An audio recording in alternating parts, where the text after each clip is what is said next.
E por último, pra gente encerrar o nosso... Não o nosso programa, que ainda temos mais coisinhas pra falar, mas... Tier list. Mas pra encerrar os times, Pen Game. A Pen Game, Penzuda. Precisamos mudar. We need to change. Precisamos mudar e... Mudou. 20% de mudança. Mas mudou. Eu adoro que a bandeirinha do Esse John. é o momento que vocês conversam. Porque eu vou A bandeirinha falar, do John. Mudou. Não. Cara, é o time que eu gosto. 2 finais. Meu Uber de volta pra casa é com o Prodelta. Então mudou, posso te falar que mudou. O cara é gente boa. Pô, o Prodelta eu conheci ele no Cebolão. Achei um menino vibes. É um cara que, pra mim, também vai ter o grande momento dele. Eu esperava que ele tivesse essa chance junto com o Julieira, né? Honestamente, não sei o que aconteceu, mas acabou não acontecendo, né? Deles permanecerem ali na PEN. Mas o Prodelta vai ter junto com o Bivoy agora. Acho que tem uma questão de adaptação, talvez por ele já estar ali, mesmo enquanto tava o Damage, talvez ele já esteja ambientado com o time. Então eu nem acho que é uma grande mudança, porque já é um jogador conhecido por todos, ele já deve conhecer todos do time. Pra mim, o problema da PEN era o quão esse time carecia de possibilidades a mais. Esse time é um time muito bom, mas que é um time muito bom em fazer uma coisa só. E eu acho que faltou a PEN ter outras maneiras de jogar, outros meios de buscar essas vitórias, outros meios de se reencontrar com essas vitórias. Pra mim não tem problema um time ter uma defasagem de early, de mid game. É normal, todo time vai ter facilidade em algum ou em outro. Mas eu acho que aí você tem que saber trabalhar muito bem como você vai pelo menos passar pelas partes difíceis. E talvez o Prodelta seja um jogador que traga esse ar novo, traga essa questão. Sinto que existe a brincadeira do draft com o John Hay e tal, mas eu sinto que a PEN também... Eu sinto que alguns drafts limitaram muito a PEN. Eu acho que uma coisa que eu gostaria de ver... E essa era uma conversa que eu tinha muito, já que a gente tá num encontro nostálgico aqui com o Diogo, era uma coisa que eu e o Melão a gente falava muito naquela época de Late Game Show, de times que se nivelavam em condições de vitórias difíceis. E eu acho que a PEN se colocou nessa situação em várias Os meninos vezes. falaram quando vieram aqui, que você não tava nesse dia. Mas eu assisti tudo, sim. É que eu não lembrava se você lembrava. Não. Mas eles foram muito enfáticos em colocar aqui. Toda vez que eu coloco o celular do jeito errado, ele vibra e... Sim. Eu tô acostumado a colocar ele assim. É triste. Tem que ser assim pra ele não vibrar.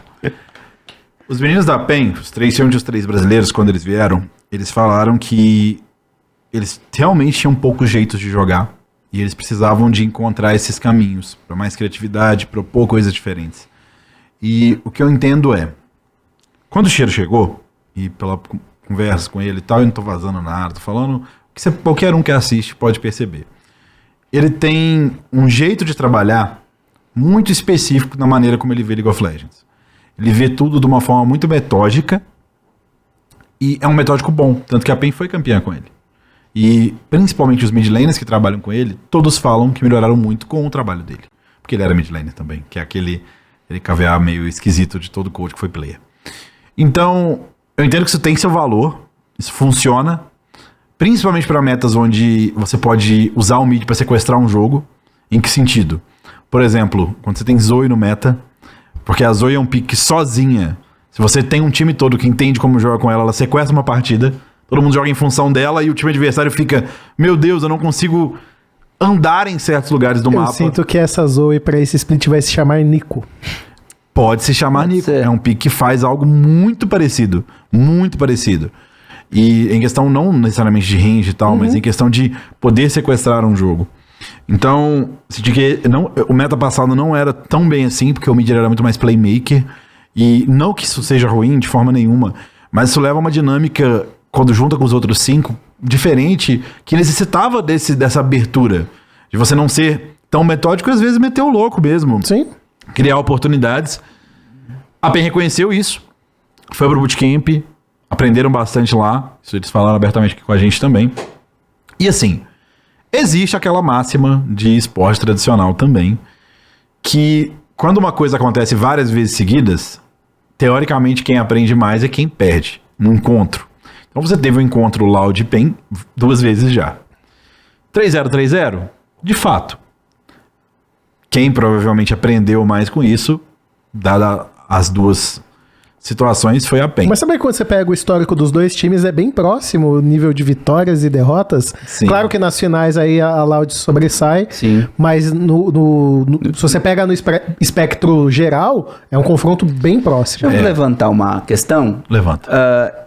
Eu acho, na Hora de minha levantar. visão e tudo mais, o B-Boy, até hoje, não mostrou tudo o que tem pra mostrar no Brasil. Nem perto, pô. Vocês não acham que ele ter continuado do primeiro pro segundo split e o time ser muito parecido, talvez habilite que a gente veja o melhor B-Boy no CBLOL? Eu acho que sim, porque pra mim ele tá evoluindo. O Bivoi que começou o primeiro turno não foi o que Terminou o primeiro turno. não foi o que terminou os playoffs, colocando assim. Eu acho que na final ele foi ali bem... Na final ele teve hora que você quase virou o jogo solo. Então eu acho que ele teve alguns momentos sim, mas eu sinto que ele foi muito bem lido também pela equipe da Loud. Eu acho que muito do 3-0 da final, eu gosto de colocar muito mais méritos na Loud do que problemas na PEN. E aí, sobre o que o Diogo falou, complementar, esses caminhos, às vezes, você é pego de surpresa.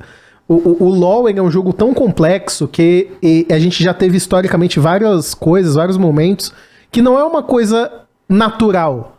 Não é natural você ter um Nautilus mid, um K'Sante mid, porque você quer priori do mid pra invadir com o seu caçador. Isso não é uma coisa natural. O patch não foi desenhado pra que isso acontecesse, mas tá ali no jogo, vai ser usado por pelo menos 2 semanas. Então, eu acho que eu acho que o metodismo, às vezes, ele é muito bom, mas às vezes você tem que buscar em alguma outra coisa. E se você não souber lidar, bane. Se você não sabe lidar com aquilo, não tenta de uma maneira que você acha que vai conseguir passar de uma maneira simples, porque não vai. Eu acho que é essa leitura que às vezes faltou para a equipe da PEN. Para mim, o problema da PEN, a gente, claro, sempre que a gente tá fazendo esse tipo de análise, a gente olha os nomes. Para mim, o problema da PEN era coletivo. Era como esse time, como um time, jogava. Não sobrenomes, entendeu? E sobre o B-Boy especificamente, ele ficou um tempo parado ano passado. Ele não foi diretamente. Foi, junto com o Roach também, ele teve E aí é o que eu acho que no caso do B-Boy, claramente, ele não voltou de cara como eu tinha visto ele, por exemplo, no Flamengo, onde ele tava Com vindo certeza. aquecido de um split que ele quase fez um milagre lá na LLA. Sim. Então, eu vejo coisas muito positivas pra PEN. Lógico, envolvido no time, eu obviamente agora tenho um time pra torcer. A gente vai torcer com a firma, obviamente. E eu convivo com os caras. Literalmente a sala deles é de cima da nossa, então eu consigo ouvir eles pisando e treinando o dia inteiro. Inclusive o Wiser é literalmente em cima da minha mesa. Então eu ouço ele o dia inteiro. E eu torço muito pelos meninos. Eu acho que teve um aprendizado aí, sim. Eu vejo que eles estão se esforçando. E pra quem torce pra PEN, acho que coisas boas estão por vir aí.